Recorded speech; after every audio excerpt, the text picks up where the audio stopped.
Vamos a ver las malformaciones de los genitales masculinos. Hemos descrito que el falo es estimulado por la 5 por la 5 alfa reductasa, que va a transformar la testosterona en dihidrotestosterona, y esta va a permitir el cierre de este RAFE medio a nivel del falo. Sin embargo, en esta carencia de andrógenos se va a producir una apertura de una apertura de este ducto, y se va a generar la salida del meato uretral en la cara ventral del pene, ¿no? En sus diferentes variantes, básicamente por disminución de los receptores androgénicos, y puede asociarse asimismo a criptorquidia y a hidrocele en un 10%. El tratamiento suele ser quirúrgico. Las epispadias son aberturas anormales del meato uretral hacia la parte anterior del pene, que pueden presentar extrofia vesical. Estas malformaciones son mayores, pero son rarísimas. Requiere múltiples cirugías para su reparación.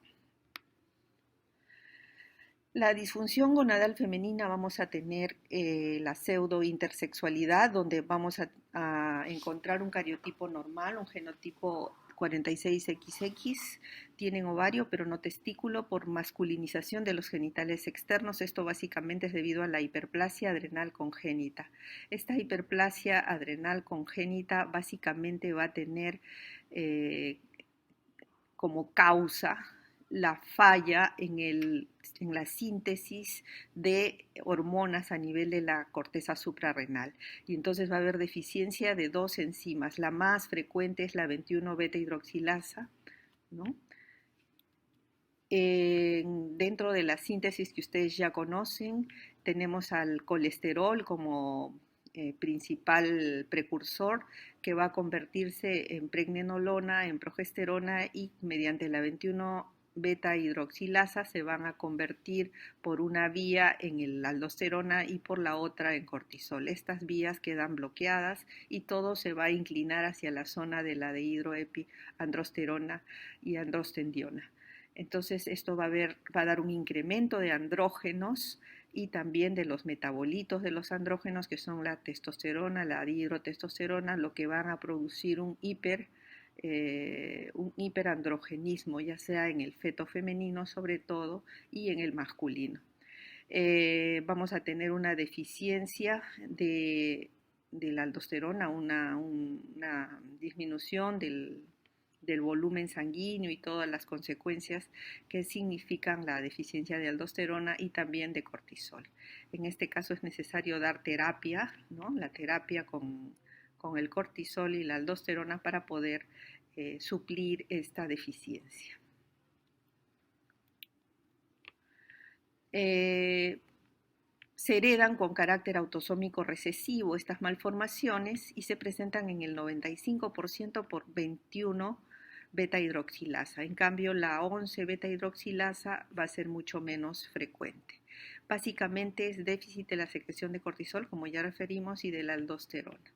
Vamos a tener una pérdida salina con una tendencia a la hipotensión y una virilización extrema, en el caso de la mujer, hirsutismo, distribución del vello en forma inadecuada, acné, un desarrollo genital con el desarrollo del falo, clítoris, demasiado exagerado.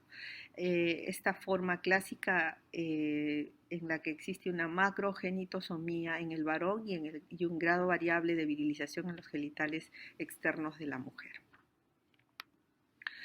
Dentro de las malformaciones del conducto de Müller hemos conversado de que se encuentra la parte más distal como fusión de las partes terminales del conducto de Müller. Existen muchas alteraciones con respecto a esta fusión y se han clasificado en diferentes tipos, desde hipoplasia o agenesia hasta una serie de variaciones con respecto a la presencia de un tabique, que puede ser parcial o puede ser total.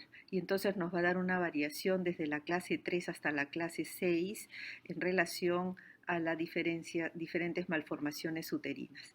En cambio del útero unicorne vamos a tener agenesia de uno de los conductos de Müller y solo se va a desarrollar uno. Sin embargo, estas pacientes podrían gestar, ¿no? Todas estas pacientes van a tener dificultad de gestación por el hecho de tener esta anomalía anatómica. Y el caso último, el caso 7, relacionado con dietilvestrol, que se utilizaba hace muchos años, actualmente no se utiliza, está proscrito, y esta malformación producía una atrofia de la cavidad uterina y de las trompas. Y entonces era imposible poder gestar. Estas pacientes se hacían infértiles pero por un tratamiento exógeno. Eso ya no se utiliza y es poco frecuente. Acá tenemos que la primera clase o clase 1 puede ser agenesia o hipoplasia de útero y de cervix. Es conocido como el síndrome de Rokitansky-Kushner-Hauser. Este necesita pues una intervención que a veces inclusive incluye a la parte vaginal. Puede haber ausencia o presencia de vagina. Sin embargo, suelen tener un saco ciego, ¿no? Que se puede tratar de solucionar con cirugías paliativas.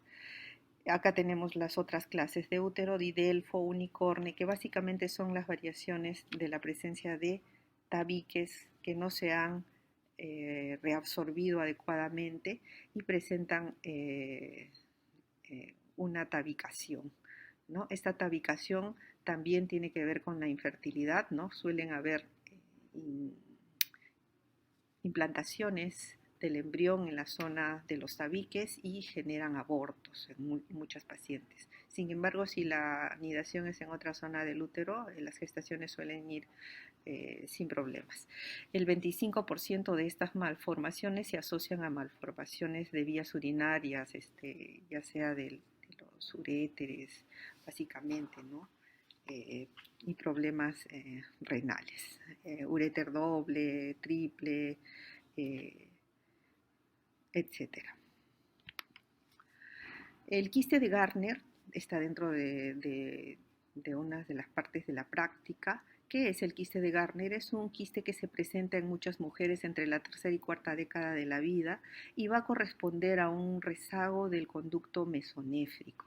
El conducto mesonéfrico se va a atrofiar en la mayoría de mujeres porque no va a tener el estímulo. Sin embargo, en estas pacientes suele quedar un rezago, y este rezago del epóforo y del mesonefros va a quedar como un pequeño quiste que se forma de contenido seroso con epitelio cúbico, que va a ser de tipo benigno, ¿no? Y que se va a ubicar generalmente en la parte anterior y lateral de la vagina. Es el 11% de los quistes vaginales y pueden tener síntomas que confundan. En el caso de los pacientes que vienen con una tumoración de pronto en esa zona, pueden confundir el diagnóstico con otras patologías. Pueden presentar dispareunia, pueden presentar distocia en el momento del parto, pueden confundirse con distopias genitales. En las niñas inclusive puede haber síntomas de infecciones urinarias recurrentes y enuresis. Es importante tenerlas en cuenta. También existen otras malformaciones como el himen imperforado, ¿no? Es esa membrana que se deriva del seno urogenital en la parte más distal donde se forma la membrana. Esta membrana debe ser tabicada, suelen haber una variación una variedad de presentaciones de himen anular, himen tabicado, himen cribiforme, y muchas veces puede ser un himen imperforado, y esta suele ser una patología en la que se va a formar un hematocolpos, que a veces es necesario realizar una cirugía ya en la etapa de la posmenarquia. Bueno, chicos, eso es todo por hoy. Aquí les dejo algunas bibliografías recomendadas y muchas gracias.